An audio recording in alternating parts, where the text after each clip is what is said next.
ایک زمانے کی بات ہے، ایک نیک دل اور خوبصورت لڑکی تھی جس کا نام سنڈریلا تھا۔ وہ اپنی ظالم سوتیلی ماں اور دو حسد کرنے والی بہنوں کے ساتھ رہتی تھی۔ وہ اس سے سارے گھر کے کام کرواتی تھیں اور خود مزے کرتیں۔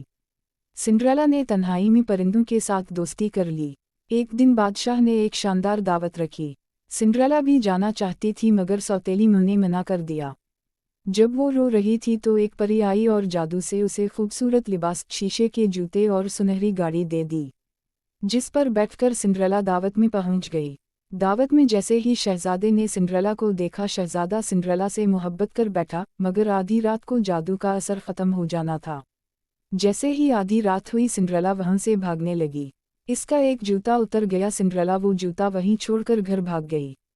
شہزادے نے پورے شہر میں تلاش کی اور کہا، یہ جوتا جس کو پورا آئے گا میں اس سے شادی کروں گا۔ آخرکار وہ جوتا سنڈریلا کے پاؤں میں بالکل فٹ آ گیا۔ دونوں کی شادی ہو گئی اور وہ ہمیشہ خوش رہے۔ یہ ویڈیو آپ کو کیسی لگی کمنٹس میں ضرور بتائیں، اور مزید انٹرسٹنگ ویڈیوز دیکھنے کے لیے میرا channel cartoon for babies subscribe کرنا نہ بھولیں۔